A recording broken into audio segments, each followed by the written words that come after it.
우리 함께 말씀 보겠습니다. 구약성경 느헤미야 1장, 구약성경 727면 정도 될 것 같습니다.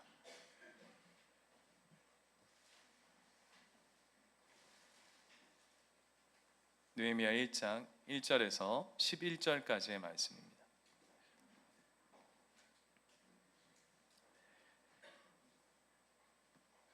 다 찾으셨죠?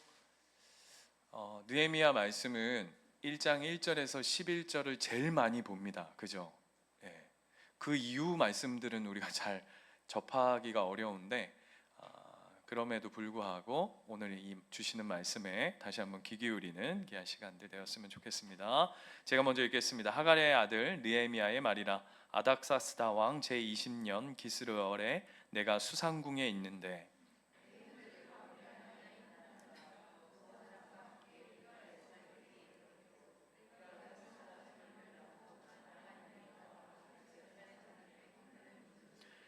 그들이 내게 이르되 사로잡힘을 면하고 남아있는 자들이 그 지방 거기에서 큰 환난을 당하고 능욕을 받으며 예루살렘 성은 허물어지고 성문들은 불탔다 하는지라.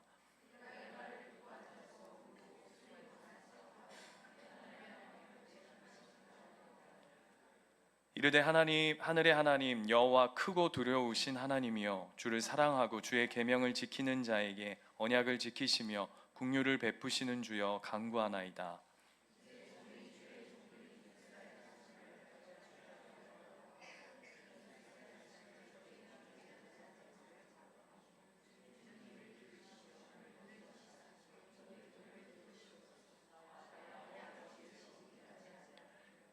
주를 향하여 크게 악을 행하여 주께서 주의 종 모세에게 명령하신 계명과 규례를 지키지 아니하였나이다.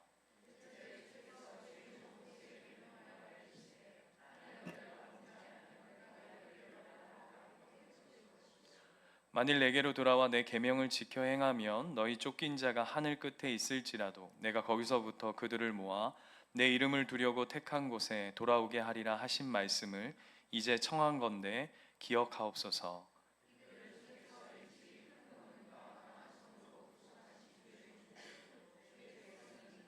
같이 읽겠습니다. 주여 구하오니 귀를 기울이사 종의 기도와 주의 이름을 경외하기를 기뻐하는 종들의 기도를 들으시고 오늘 종이 형통하여 이 사람 앞에서 은혜를 잊게 하옵소서 하였나니 그때 내가 왕의 술관원이 되었느니라. 아멘. 3주 동안 이제 느헤미야 말씀을 좀 나누려고 합니다. 첫 주는 오늘은 무너짐에 관한 이야기들을 나눌 거고요. 다음 주는 갑자기 부대낌, 단어가 생각이 안 나서 요즘 큰일 났습니다. 부대낌. 그리고 세 번째 3주 차는 뒤틀림에 관한 이야기들을 좀 나누려고 합니다. 다 주제만 들어가지고는 이게 무슨 내용일까 잘 모르실 수 있겠는데 이게 하나 목사로서의 그 작전입니다. 이게 무슨 내용일까 궁금하게 만들어서 말씀에 귀 기울이게 하는. 어찌됐건 오늘 첫 번째 말씀으로 오늘 느헤미야 1장 1절에서 11절 말씀을 가지고 무너짐에 관한 이야기들을 좀 나눌 텐데요. 우리의 인생은 누구나 흔들리면서 살아가는 삶인 것 같습니다. 그 누구도 흔들리지 않는 사람은 없는 것 같아요. 우리 나라적으로도 연말 그리고 또 초에 들어오면서 여러 가지 힘든 일들을 사건 사고들을 보게 될 때마다 참 목회자이면서 또 영적으로 뭔가 이렇게 균형을 잡고 중심을 잡아야 한다라고 생각하면서도 이렇게 마음이 이리저리 흔들리는 제 모습을 볼 때만 해도 사람은 흔들리면서 걸어가는 존재이구나라고 하는 걸 보게 됩니다. 그래서 하나님은 늘 우리가 무엇인가 의존되어진 존재로 살아가게 만들어 놓으신 것 같아요. 그래서 여러분 그 사람 인자 아시죠? 사람 인자. 예, 제가 한문 시간에 유일하게 외웠던 사람 인자. 쉽잖아요, 그죠? 이렇게 다 아시죠? 그런데 이 사람 인자도 보면 어떻게 돼 있냐면 서로가 서로에게 이렇게 기대어 있다라고 하는 걸 볼 수 있는 것처럼 인생은 누군가에게 의존되어져 있고 누군가에게 기대어져 있다라는 것을 볼 수 있습니다. 그런 것처럼 흔들리는 인생이기 때문에 그래서 무엇이 참 중요하냐 하면 무엇을 꽉 붙드느냐가 그래서 너무 중요한 것 같아요. 네. 여러분 아시다시피 막 버스 같은데 이렇게 타서 버스를 타고 가다가 버스가 갑자기 뭐 급정거를 한다든지 갑자기 저 고등학교 때 아직도 저는 그때를 생각하면 너무 진짜 제가 인생에서 두 번 정말 제 과거의 기억에서 자르고 싶은 순간이 있는데 한 번은 제가 말씀드렸죠. 그 친구 중국집 배달 자퇴하고 중국집 배달하던 친구가 그 이거 중국집 통 철가방 담는 통 바구니에 타라 그래가지고 탔다가 오토바이 시티백 그 뒤에 통 안에 이렇게 쪼그리고 탔다가 출발했는데 지 혼자 가고 저는 도로 한복판에 이렇게 탁 남겨져 가지고 4차선 도로에서 모든 차들이 저를 이렇게 쳐다봤던 아니 제가 여러 번 말씀드렸는데 그때 너무 창피해. 교복 입고 있었는데 진짜 와 집에 가고 싶었던 그때 추억이 있었고요. 또 한 번은 뭐였냐면 제가 한 번도 집하고 학교하고 가까웠던 적이 없었던 것 같아요. 그래서 늘 버스를 타고 이렇게 학교를 늘 다녔는데 지금도 생각납니다. 제가 집은 잠실이고 학교는 면목중학교여서 모르시죠? 어느 학교에서 한 1시간을 버스를 타고 왔다 갔다 해야 될 거리였어요. 그러니까 그러다 보니까 일찍 이제 나서면 버스를 타면 너무 졸린 거죠. 그래서 자리만 나면 앉아서 이제 조는데 뭐 이렇게 갑자기 이렇게 집에 오는 길이었어요. 집에 오는 길이어서 사람들은 그렇게 많지 않았는데 버스가 이렇게 코너를 확 돌았는데 제가 졸고 있었거든요. 그래서 막 웅성웅성 하는 거예요. 그래서 제가 어디에 앉았냐면 여러분 버스에 바퀴 위에 이렇게 올라와 있는 데 있죠. 바퀴 위에 거기에 이렇게 타고 있었거든요. 그리고 이렇게 졸고 있었는데 눈을 딱 뭔가 느낌이 이상해가지고 눈을 탁 떴더니 사람들이 다 옆으로 있는 거예요. 알고 봤더니 사람들이 옆으로 있는 게 아니라 제가 버스 한가운데 옆으로 떨어져가지고 가방 들고 옆으로 떨어져가지고 가운데 이렇게 누워 있었던 기억이 있습니다. 제가 그거를 왜 이야기하냐면 버스에서 이렇게 흔들릴 때 급정거할 때 여러분 사람 붙잡으면 어떻게 되죠? 같이 자빠집니다. 그죠? 같이 자빠집니다. 같이 자빠져요. 그래서 뭘 흔들리는 인생은 다시 한번 생각해 보시면 뭘 붙드느냐가 그래서 너무 중요해요. 누굴 붙드느냐가 너무 중요해요. 왜? 안 흔들리는 인생이 없으니까. 더 웃긴 건 저 나름 자기 전에 분명히 저는 그 발을 잡고 있었거든요. 눈 뜨니까 바닥에 누워있는. 그러니까 잡을 걸 잘 잡아야 되는 거죠.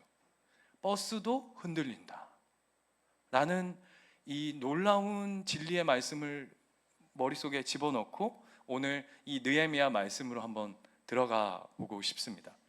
오늘 느헤미야라고 하는 인물이 등장합니다.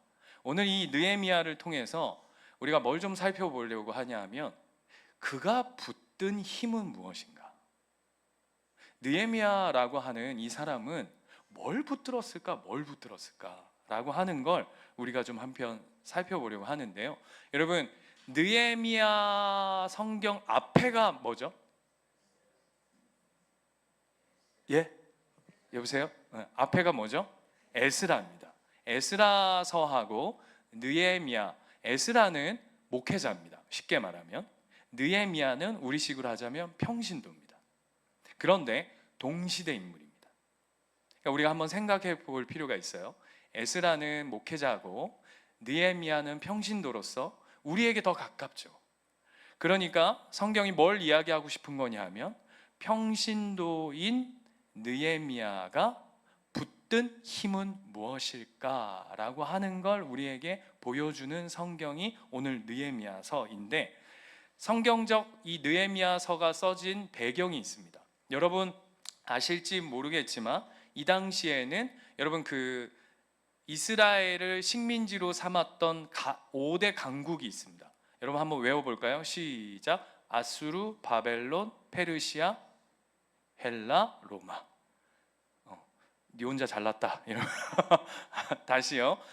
메데 바사라고도 하는데 메데 바사가 합쳐서 페르시아 뭐 이렇게 우리가 일명 이렇게 생각하는데 아수르, 바벨론, 페르시아, 헬라, 로마 이 5대 강국 중에 이 느헤미야는 페르시아 시대의 식민지에 있었던 배경을 가지고 그래서 70년 예레미야가 70년 후에 바벨론 포로기가 끝나고 다시금 유대인들이 이스라엘 백성들이 본국으로 회복할 것이다 라고 하는 예언이 성취되어져서 이미 그래서 1차 포로 기환 수룹바벨 들어보셨죠? 2차 아까 우리가 얘기했던 에스라 그리고 오늘 우리가 읽은 느헤미야를 통해서 3차 포로 기환이 이루어지는 그 과정 속에 있는 이야기가 느헤미야 이야기입니다. 그런데 참 중요한 건 그런 상황들 속에 어떤 한 소식이 느헤미야에게 들려집니다. 2절 말씀 한번 가볼까요? 2절 말씀에 가면 이렇게 시작합니다. 내 형제들 가운데 하나인 하나니가 두어 사람과 함께 유다에서 내게 이르렀기를 내가 사로잡힘을 면하고 남아있는 유다와 예루살렘 사람들의 형편을 물은즉 요즘 우리 쉽게 말 우리식으로 해보자면 이렇게 물은 거예요. 내 고향 유다 땅이 요즘 좀 어떠냐, 어떤 상황이냐. 왜냐하면 에스라로부터 2차 포로 기한을 해서 성전을 짓고 그 간격이 대략 15년이 벌어져 있는 상황이에요.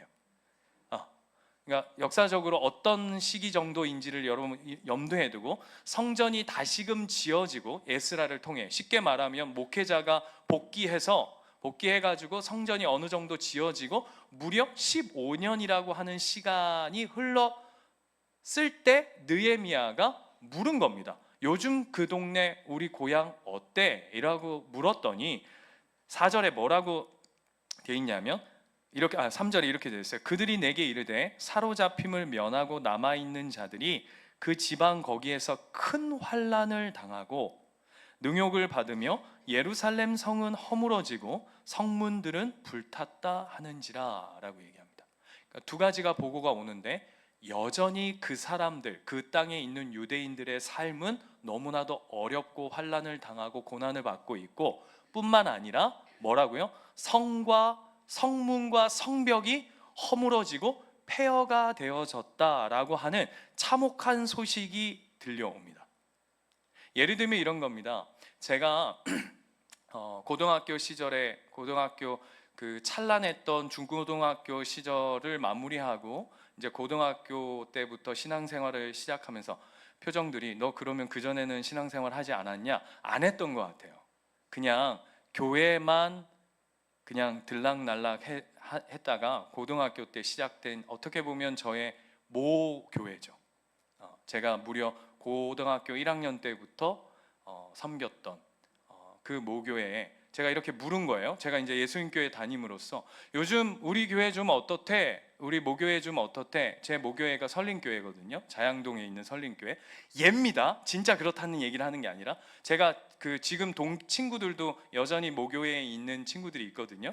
며칠 전에 동창회 하는데 오라 그러는데 참 이것들이 정말 교회 다닌다는 것들이 정말 정신이 없어요. 교회 동창회를 하는데 주일날 해. 그러면서 저보고 오래요. 그래서 내가 오래는 거냐 말래는 거냐 너 지금 내가 뭘 하고 있는지 니들 잘 모르지 그랬더니 미안하다 다음에는 평일날 잡을게 뭐 이런 얘기를 해서 아무튼 그랬는데 제가 요즘 교회 우리 설린교회 어때? 이랬더니 이런 이야기가 들리는 거예요. 교인들은 다 뿔뿔이 흩어졌고 교회 건물은 다 죄송합니다 개박살 났더라. 정말 난리가 났더라 이런 이야기가 저한테 들리는 거예요. 여러분의 아는 교회가 그렇게 됐다라고 하는 이야기를 들으면 자연스럽게 뭐라고 반응이 나올까요? 저 같으면 이렇게 바로 나올 것 같아요.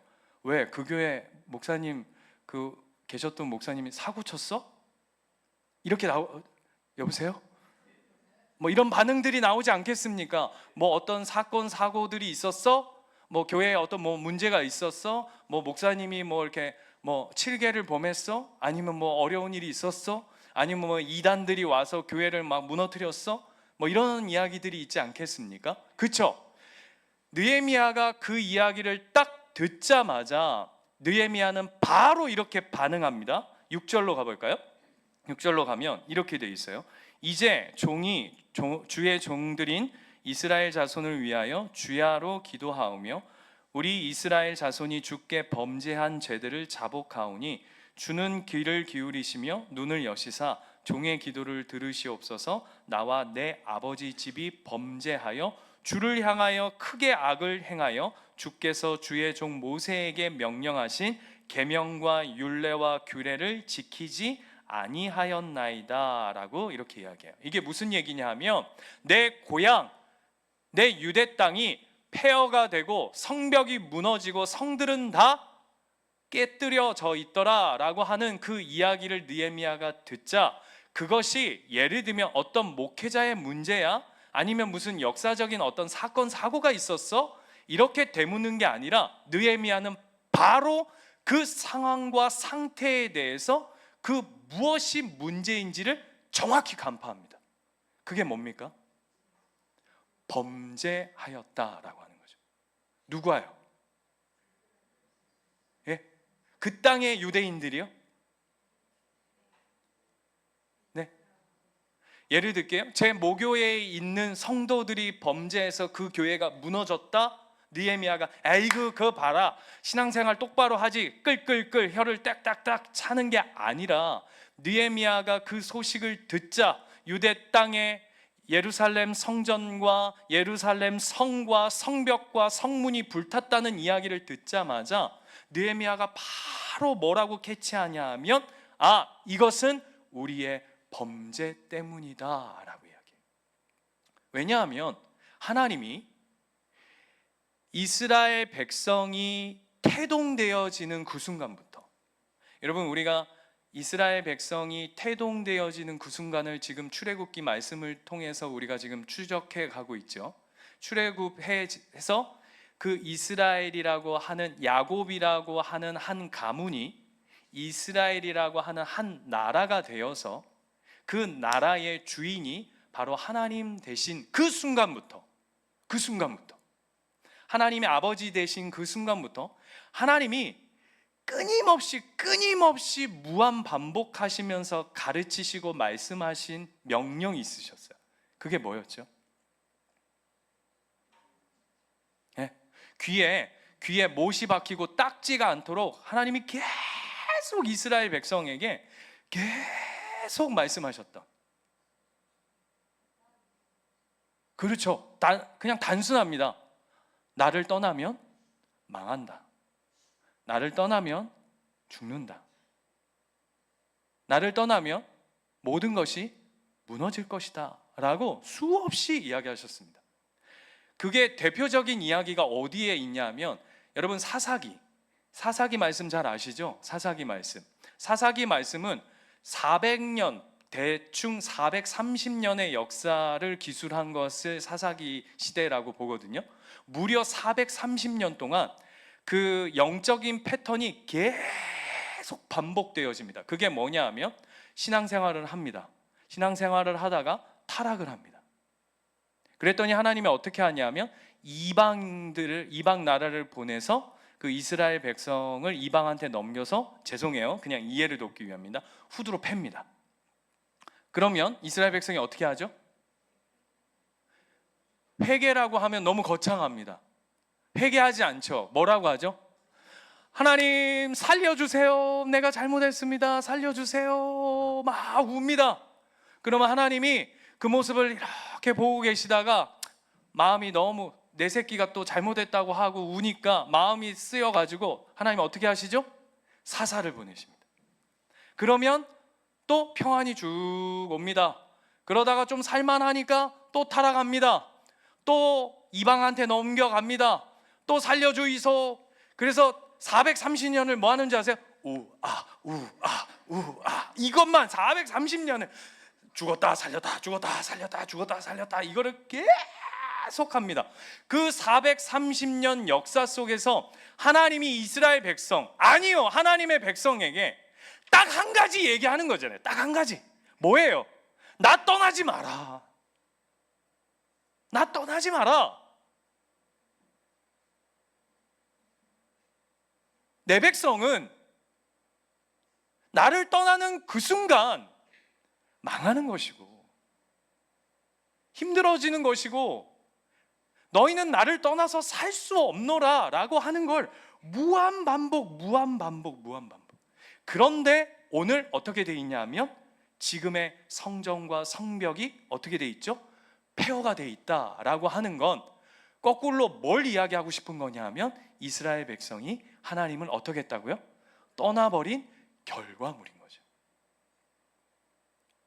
성전이 무너지고 성전이 돌 하나 위에 돌 하나가 없을 정도로 완전히 무너져 버리고 예루살렘 성벽도 무너지고 성도 무너지고 문짝마저도 무너졌다라고 하는 건 뭘 이야기하고 싶은 거냐면 여러분 성벽이 무너졌다라고 하는 건 이 얘기를 하고 싶은 거예요.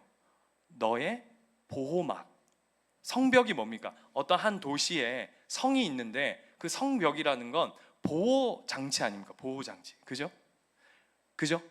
여러분 우리 교회에 나름의 이 성벽이 있어서, 성벽이라 해야 될까요? 교회 벽이 있어서 밖에 지금 춥죠? 저는 지금 겁나 더워요. 왜 덥죠? 나름 보호해 주니까 이렇게 보호막, 안전장치가 있으니까 우리가 이렇게 여기서 전혀 춥지 않게 따뜻하게 이렇게 예배하는 것처럼 이 당시에 그들에게 성벽이라고 하는 것은 뭘 상징하냐면 그들에게 보호막이 되어주는 거예요. 보호장치 역할을 하는 거죠. 그런데 그게 무너졌다라고 하는 것이 뭘 이야기하고 싶은 거냐면 여러분 이스라엘에게 있어서 보호막, 피난처, 안전장치 오직 유일한 누구시죠? 하나님이십니다. 이스라엘에게 있어서 유일한 보호막은, 피난처는 여호와 한 분뿐이세요. 아멘이십니까? 저와 여러분에게 진정한 보호, 우리를 눈동자와 같이 지키시는 이, 우리를 붙드시고 우리를 안전하게 평안하게 우리를 함께 하시는 이가 누구십니까? 하나님이시죠. 그런데 이스라엘이 이걸 놓아버렸다는 이야기예요. 무슨 얘기냐? 하나님을 보호장치로 삼는 것이 아니라 하나님 아닌 것들을 보호장치로 삼아, 나의 보호막으로 삼아, 나의 안전으로 삼아, 나의 생명으로 삼아, 나의 주인으로 삼아 살아가는 그들의 형편 속에서 하나님이 뭘 보여내셨냐면 그 보호막을 걷어내시는 일들을 보게 되는 거죠. 예를 들면 아까 이야기했습니다. 아수르, 바벨론, 페르시아, 헬라, 로마, 이 5대 강국이 이스라엘을 압제했던 나라죠. 그 첫 번째 시작이 누구였냐면 아수르라고 하는 나라였습니다. 그래서 북이스라엘이 이 아수르라고 하는 나라에 망하죠. 아시죠? 여러분? 네, 아시리라 믿습니다. 그래서 아수르예요. 아시리아. 원래 아수르가 아시리아죠? 예, 죄송합니다. 네, 원래 그런데 아무튼 그러한 배경 속에서 여러분 그 당시에도 하나님이 이런 5대 강국을 통해서 아까 말씀드렸잖아요. 다른 걸 이야기하고 싶은 것이 아니라 너의 유일한 안전장치, 너의 유일한 힘이 나 여호와여야, 나 하나님 한 분뿐이어야 너는 행복하고 가장 안전하고 가장 보호받는 존재로 살아간다라고 하는 걸 가르치시기 위해서 430년의 사사기 시대를 뒀던 것처럼 아수르라고 하는 나라도 하나님이 그와 같이 쓰시기 원하셨던 거겠죠. 그런데 그럼에도 불구하고 이스라엘 백성이 두드러 맞으면, 여러분 보십시오, 북이스라엘이 아수르로 말미암아 멸망해 버렸다면 누구는 정신이 번쩍 들었어야 할까요? 남유다는 저 봐라, 하나님을 떠나더니 하나님을 주인으로 삼지 않고 다른 하나님 아닌 것들을 자신의 안전장치로 삼더니 저렇게 한 나라, 하나님을 주인으로 모시고 살아간다고 했던 믿음의 백성들이라 주장했던 그들이 저렇게 무참히 그냥 날아가 버리는구나 라고 하는 걸 깨달아야 할 터인데, 그 깨달음은 온데간데 없으니 하나님이 어떻게 하시냐면 아수르, 그 다음 바벨론, 그 다음 페르시아, 그 다음 헬라, 그 다음 로마, 어쩌면 지금까지도 이어져 간단 말입니다. 그런데 이스라엘이 얼마나 무지하냐 하면, 그렇게 하나님께 매를 맞고 돌이키라 했을 때 하나님께로 돌아오는 은혜가 있으면 너무 좋았을 텐데 어떻게 하냐면 그 안전장치를 하나님께 두는 게 아니라 아수르한테 망하니까 북이스라엘이 누구한테 손을 내미냐 하면 애굽에게 손을 내밉니다. 애굽 형님, 나 좀 도와주십시오. 저 아수르가 우리를 침범해 들어와서 우리나라가 지금 망할 것 같은데 당신이 조금 들어와가지고 느고 왕을 찾아가요. 그래서 북이스라엘 왕이 느고 왕한테 형님 좀 도와주이소, 나도 네 힘들 때 좀 도와줄 테니까 너도 좀 우리 어려울 때 좀 와가지고 도와줘서 우리 이 위기를 같이 한번 넘어가 봅시다 라고 하면서 하나님께 내밀어야 할 손을 애굽의 다른 안전장치를 구하죠. 그래서 어떻게 되는지 아세요? 한 큐에 날아가 버립니다. 그뿐만 아닙니다. 느헤미야서를 한번 보면 재미있는데 5장 한번 가볼까요?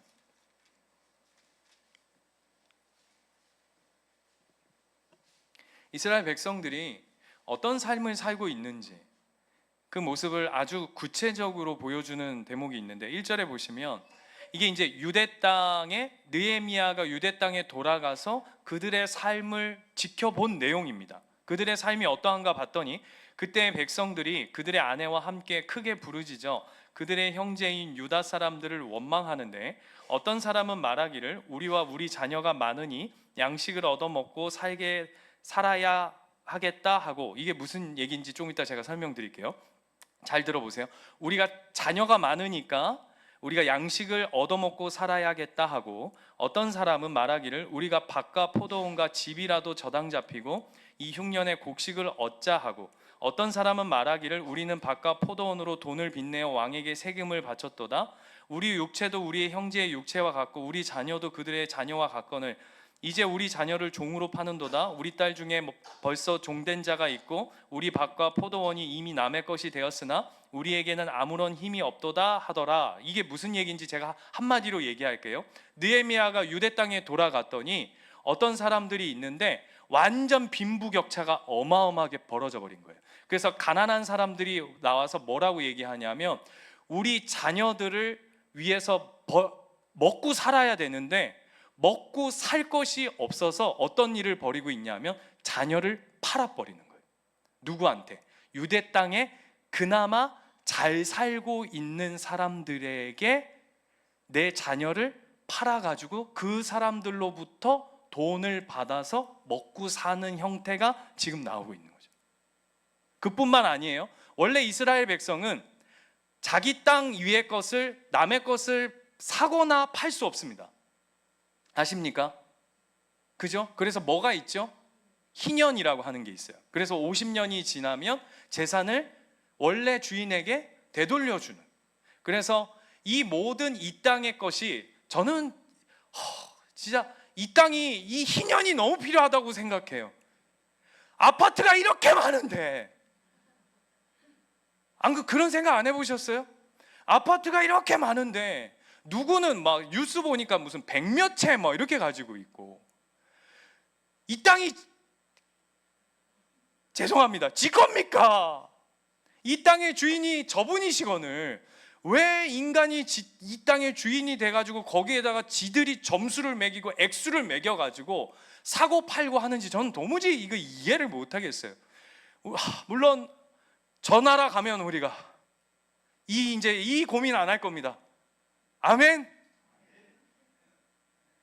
사골세 사는 자들이여, 저 나라를 사모하라. 사골세가 없나 보구나. 전세 사는 자들이여 저 세상을 바라보라. 갑자기 엉뚱한 데로 튀었는데, 아무튼 어디 제가 뭐 하다가 아무튼 그런 일들이 막 벌어지기 시작한 거예요. 그러면서 8절 말씀 한번 볼까요? 이렇게 돼 있어요. 그들에게 이르기를 우리는 이방인의 손에 팔린 우리 형제 유다 사람들을 우리의 힘으로 다하여 도로 찾아왔거늘. 무슨 말인지 알겠죠? 이해되세요? 포로 귀환해서 포로로 잡혀갔던 우리의 형제들을 진짜 기도하고 힘 있는 대로 그들을 다시금 어떻게든 이 땅 가운데 돌려보내려고 사오려고, 그 빼앗긴 이들을 사오려고 무진장 애를 써가지고 데려왔거늘. 정작 이 땅에 있는 이스라엘 백성들을 뭘 하고 있냐면, 이 가진 돈, 이게 자신들의 안전장치가 되어가지고 이거 붙잡은 거 안 놓으려고 어떻게든 이 땅에서 잘 먹고 잘 살려고, 내 옆에 형제 자매가 힘들어하고 아파하고 눈물 흘리고 신음하고 있는 건 상관없이 이들이 자기 자식들을 팔아 넘겨야 겨우 하루 끼니를 때울 수 있는 그런 형편과 영적인 상태는 온데간데 관심이 없이 내가 붙든 내 안전장치, 내가 이 땅에서만큼은 내가 호의호식하며 내가 아무리 식민지 이 땅 가운데 산다 할지라도 내가 여기서만큼은 이름 내고 떵떵거리며 살아야겠다라고 하는 그 안전장치를 붙들며 살아가고 있는 그들의 영적 상태를 꼬집고 있는 거죠. 이게 뭘 보여주는지 아십니까? 하나님의 말씀과 하나님의 마음과 전혀 상관없이 살아가고 있는 이스라엘 백성들의 모습을 보여주고 있는 거죠. 그때에 느헤미야가 어떻게 하냐면 9절, 오늘 본문 9절로 다시 한번 돌아가 볼까요? 이렇게 기도합니다. 만일 내게 돌아와 내 계명을 지켜 행하면 너희 쫓긴 자가 하늘 끝에 있을지라도 내가 거기서부터 그들을 모아 내 이름을 두려고 택한 곳에 돌아오게 하리라 하신 말씀을 이제 청하건대 기억하옵소서. 이 형편과 이 모양과 다 자기의 안전장치를 붙들고 하나님은 온데간데 없이 살아가고 있는 이 상황과 이 형편과 영적 상태 속에서 느헤미야가 뭘 하고 있냐면, 느헤미야는 다시금 하나님을 붙드는 자리로 나아갑니다.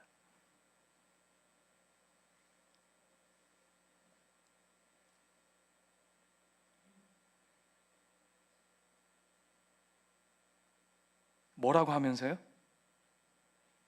만일 내게 돌아와 내 계명을 지켜 행하면 너희 쫓긴 자가 하늘 끝에 있을지라도 내가 거기서부터 그들을 모아 내 이름을 두려고 택한 곳에 돌아오게 하리라 하신 말씀을 이제 청하건대 주님 하나님 기억하여 주시옵소서라고 하면서 하나님을 붙드는 자리로 다시금 나아갑니다.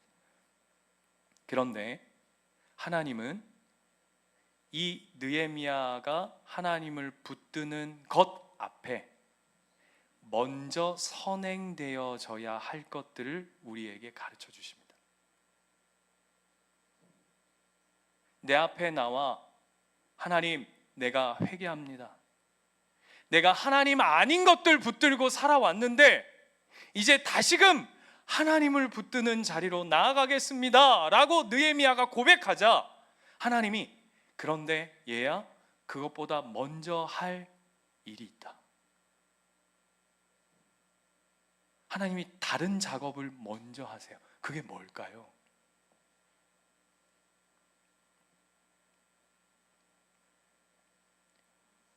그게 뭘까요, 여러분? 우리 신앙생활 하면 우리가 하나님의 마음을 떠나서 제가 너무 멀리 왔습니다. 주님 아버지, 내가 너무 멀리 왔나요? 이제는 하나님께로 돌아가려 합니다. 라고 하면서 하나님 앞에 엎드려 구하는 마음을, 그래서 많은 교회가 말씀이 그리고 수많은 설교들이 뭐라고 이야기하냐면 회개하고 주님께로 돌이키라 라고 얘기해요. 맞죠? 맞습니까? 맞죠? 그래서 지금 저와 여러분 여기 계신 거 아니겠어요? 그리고 올 한 해 하나님, 다시 하나님 앞에 하나님을 붙드는 힘으로 살겠습니다. 느헤미야가 그리 했던 것처럼 나도 그와 같이 하나님을 붙드는 힘으로 살겠습니다 라고 고백하는 그 자리가 있을 터인데, 오늘 우리는 그것보다 먼저 선행해야 할 것들을 오늘 함께 나눠보고 싶어요. 그게 뭐냐 하면, 하나님이 뭘 먼저 하시냐면 하나님 아닌 것들을 우리의 삶에서 철저히 무너뜨리세요.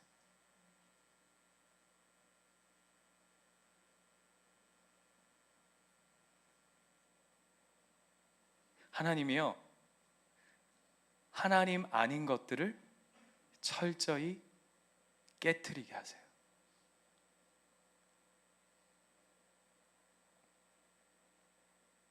하나님께서 하나님 아닌 것들을 우리의 삶 속에서 먼저 걷어가세요. 왜 그래야 하냐면, 여러분 에덴 동산 아시죠? 에덴 동산에서 아담이 범죄하고는 하나님께서 어떻게 하시냐면 에덴 동산을 철저히 들어오지 못하도록 막아 세우십니다. 우리식으로 얘기해 볼까요? 샤시를 내려버리십니다. 이게 이해가 되시는? 샷다 내린다. 이게 무슨 의미인지 아시겠죠? 네, 완전히 차단해 버립니다. 왜요? 왜일까요? 여러분 보십시오.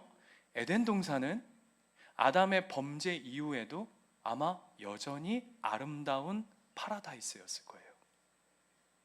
너무 여전히 아름답고 살기 좋은 완벽한 곳이었을 거예요. 그런데 왜 하나님은 타락한 인간을 그 에덴 동산에 받아들여 주지 아니하시고 쫓아내시고, 어떻게, 왜 차단하고, 왜 막아 세우고, 왜 끊어버리고, 왜 접근 금지령을 내리셨을까요? 우리에게 이걸 가르치고 싶으신 거예요. 에덴 동산은 더 이상 에덴 동산이 아닙니다. 왜요? 왜죠? 겉모양은 여전히 맛있는 사과들이 열릴 거예요. 깨끗한 강물이 흘러갈 거예요. 너무 좋을 거라고요. 여전히요. 그런데 하나님은 거기 못 들어오게 해요. 왜요? 더 이상 에덴 동산은 완벽한 곳이, 좋은 곳이 아니기 때문이에요. 왜죠? 하나님이 주인이 아니시게 됐으니까. 그래서 그 에덴 동산은 이렇게 표현해 볼게요. 깨어져야 하는 곳이에요. 들어갈 수 없는 곳이 되어야 하는 거죠. 제가 분양 사기 당한 거 설교 때 몇 번 예를 들어서 아시죠? 다시 합시다. 저희 어머니하고 아버지하고 이사를 갔는데 이삿짐 다 챙겨서 어느 아파트에 가기로 됐어요. 그래서 참 의도도 너무 좋았고 중심도 너무 좋았습니다. 왜냐하면 그 이사의 핵심은 뭐였냐면 교회에 가까운 곳으로 가자. 이렇게 하면 또 이제 양산으로 이사 안 올 것 같아서 제가 좀 두렵긴 한데 아무튼 교회에 가까운 곳으로, 저희가 그 교회는 잠실 있는 쪽이었는데, 서울에 있을 때 잠실이었는데 집이 수지였어요. 용인 쪽. 그러니까 차로 1시간 넘는 거리여서 야, 이거 너무 힘들다. 저도 이제 그때 전도사 사역을 할 때고 막 이럴 때여서 가까운 데로 이사를 가자 해가지고 이사를 했는데, 이삿짐 풀라고 이제 그 집 비밀번호를 삐삐삐삐 하니까 삐삐삐삐 안 맞고, 삐삐삐삐 안 맞고, 갑자기 누가 문을 벌컥 열고 나왔다고 제가 말씀드렸죠. 그래서 서로 놀래서 누구세요? 그러는 당신은 누구세요? 이렇게 된 거예요. 그래서 예, 저는 오늘 여기 이사 오기로 한 사람입니다. 그랬더니 안에 있던 사람이 저희는 지난주에 여기 이사 왔는데, 이렇게 돼서 집 홀라당 날리고, 예, 분양 사기 당해가지고 저희 집은 그 뭐 컨테이너 박스에 한 달 동안 집 이렇게 담아 놓고 저희 아버지는 사기친 놈 잡으러 다닌다고 예, 막 온갖 스트레스를 해가지고 제가 말씀드리죠. 이빨 2개가 막 빠지고 막 그랬어요. 그랬는데 드디어 잡았어요. 요 얘기는 저는 안 한 것 같아요. 그 놈을 잡았어. 사기친 놈을 잡았거든요. 그런데 그 놈을 잡아가지고 저희 교회에 경찰이 있었어요. 저희 아버지가 나름 수를 쓰신다고 어떻게 했냐면 그 사기친 놈을 잡아다가 저희 집에 데리고 와가지고 경찰이신 그 집사님이 계셨는데 그 집사님을 집에다 앉혀놓고 이제 나름의 협박을 한 거예요. 이해되시죠? 돌려내라. 너 사기쳤으니까 그 잡은 것도 은혜인데 어쨌든 해가면서 말하니까 이 사람이 막 경찰이고 막 경찰 집사님이 막 옆에서 막 펌프질하고 경찰 중에서도 어떤 사람 같이 왔을까요? 우리 말 잘해야 되는데 굉장히 우리 박희상 집사님 같은 분, 아주 무서운 분, 우리 윤 집사님 같은 분, 막 이런 분이 옆에 딱 양쪽에 딱 앉아가지고는 분위기를 막 조성을 한 거죠. 어떤 느낌인지 아시겠죠? 그랬더니 이분이 뭐라고 그러냐면 이렇게 얘기하는 거예요. 저희가 그때 당시 분양사기 당했던 액수가 거의 한 3억 정도 됐었거든요. 근데 뭐라 그러냐면 1억 2천만 더 넣으면 1억 2천만 더 넣으면 그거 살릴 수 있다 이 얘기를 하는 거예요. 1억 2천만. 근데 여기 경찰 양쪽에 있고 저희 아버지가 나름 똑똑하다는 양반이 그 이야기를 믿고 1억 2천을 준비를 하고 다니는 거예요. 그래서 제가 뭐라고 얘기했냐면 아버지 사기꾼 말을 그렇게 당해놓고도 또 믿습니까? 그랬더니 야 3억 날렸는데 1억 2천을 넣으면은 그 집을 해준다는데 그거 해야지.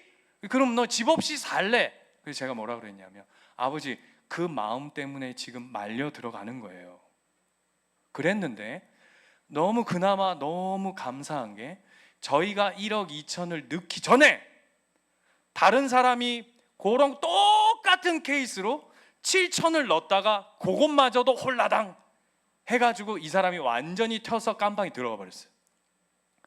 그래서 그 며칠 사이에 1억 2천을 그나마 보유하게 되었다.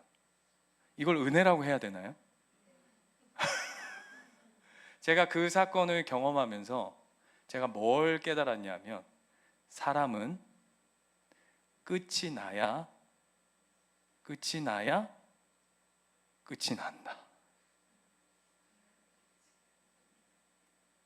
그게 인간입니다. 하나님 아닌 것들을 붙잡았는데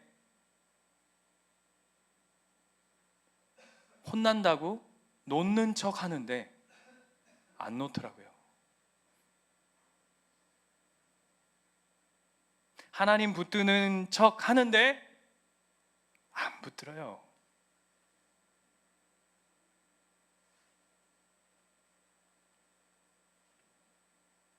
하나님이 무한 반복해서 얘들아 그 길이 아니다. 그것이 너를 지켜주고 보호해주고 너의 인생의 결과를 만드는 길이 절대 아니라고 수없이 이야기함에도 불구하고 그것이 완전히 무너지지 않으면, 그것이 완전히 깨어지지 않으면, 그것이 완전히 불씨가 꺼지지 않으면 사람은 놓지 않더라고요. 그래서 하나님이 뭘 먼저 하시는 줄 아세요? 우리에게 먼저 하나님 아닌 것들을 무너뜨리시는 작업들을 하세요. 그래서 그리스도인에게 뭐가 있는 줄 아십니까? 고난이 있습니다.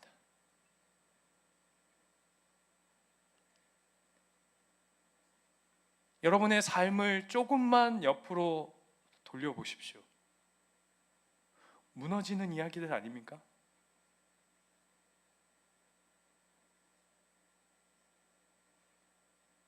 무너지는 이야기들의 연속이에요. 그래서 여러분, 우리의 기도가 바뀌어야 돼요. 하나님, 우리에게 비전을 주십시오. 하나님, 우리 교회를 이렇게 세워주십시오. 하나님, 우리 가정을 이렇게 세워주십시오. 하나님, 나를 이렇게 세워주십시오 하기 이전에 우리의 기도가, 하나님, 내가 하나님 아닌 것들을 여전히 붙들고 있다면, 하나님 아닌 것들로 내 삶이 여전히 채워져 있다면, 하나님, 지금 당장 아파한다 할지라도, 하나님, 내가 지금 신음하고 고통한다 할지라도 무너지게 해주십시오. 깨어지게 해주십시오. 망가져서 하나님이 하나님 아닌 것들을 다 걷어내게 해주셔서, 하나님, 내가 비로소 그래서 하나님만 붙드는 자로 살아가게 해주십시오라고 하는 그 고백이 저와 여러분의 삶 안에 가득히 있기를 정말 축원드립니다. 그게 왜 중요한지 아세요? 히브리서 12장 길게 왔습니다. 히브리서 12장 가볼까요? 왜 나머지를 무너뜨리고 하나님 무너뜨린 것 속에, 이게 왜 하나님이 그런 것들을 자꾸 무너뜨리시는지, 왜 뺏어가고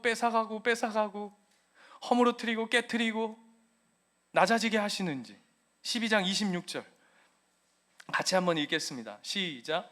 그때에는 그 소리가 땅을 진동하였거니와 이제는 약속하여 이르시되 내가 또 한 번 땅만 아니라 하늘도 진동하리라 하셨느니라.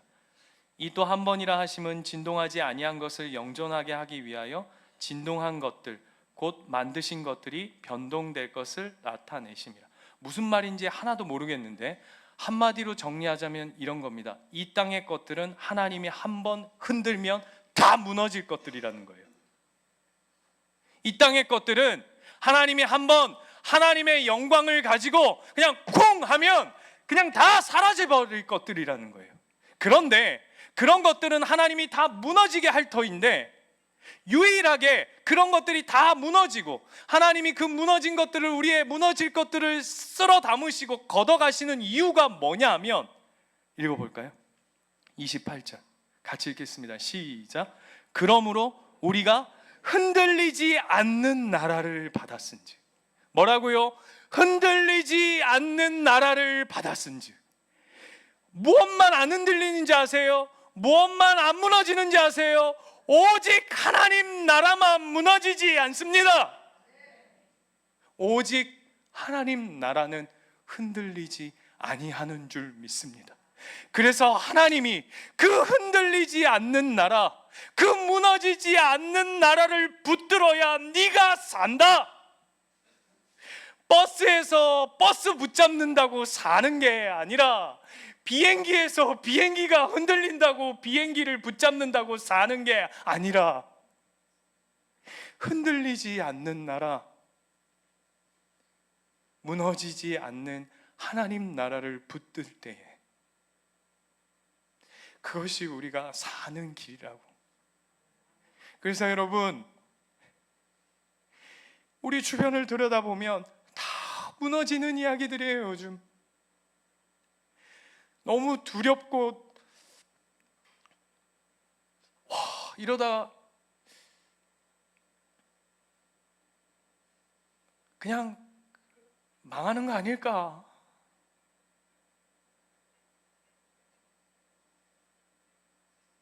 근데 하나님이 괜찮아.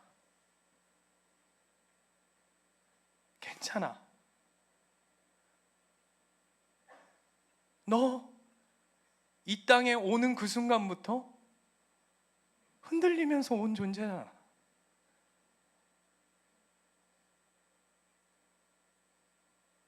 여러분, 우린 시작부터 흔들린 자고 어쩌면 하나님 나라 갈 때까지 흔들리면서 갈 사람들입니다. 그런데 그 하나님, 우리가 붙든 그 하나님이 무너지지 아니하시기에, 흔들리지 아니하시기에, 그분으로 말미암아 우리의 삶이 세워져 가는 줄 믿습니다. 여러분 주변에 막 흔들리는 것들이 있거든. 아이고 큰일 났다 망했구나가 아니라, 여러분 이렇게 오늘 말씀을 통해 생각하시고 해석하시면 됩니다. 뭐죠? 하나님 붙들 때이구나. 자, 아까 시브리서래요. 너무 은혜를 많이 받아가지고 히브리서가 시브리서가 돼버렸는데 28절 말씀 한번 마저 읽어볼게요. 히브리서 12장 28절 같이 읽겠습니다. 시작. 그러므로 우리가 흔들리지 않는 나라를 받았은즉 은혜를 받자. 이로 말미암아 경건함과 두려움으로 하나님을 기쁘시게 섬길지니. 뭐 하라고요? 은혜. 은혜 받을 때이구나. 우리 주변에 막 흔들리는 이야기, 무너지는 이야기, 깨뜨려지는 이야기가 막 내 삶 속에 막 들리거든. 내가 하나님 앞에 엎드려야 할 때이구나. 하나님 앞에 나가야 할 때이구나. 하나님을 구해야 할 때이구나. 하나님을 붙들어야 할 때이구나 라고 하는 하나님의 마음에 쩌렁쩌렁 울리는 그분의 음성이 우리의 심령 가운데 가득 채워지는 오늘 이 말씀 되시기를 축원드립니다. 아까 우리 부흥이라는 찬양을 우리가 함께 불렀습니다. 여러분, 진짜 참된 부흥은 어떻게 이루어지는지 아십니까? 다른 것 없죠. 우리가 그분으로 살 때에, 그분을 붙들 때에 우리에게 참 부흥이 일어나는 줄 믿습니다. 망가져도 괜찮아요.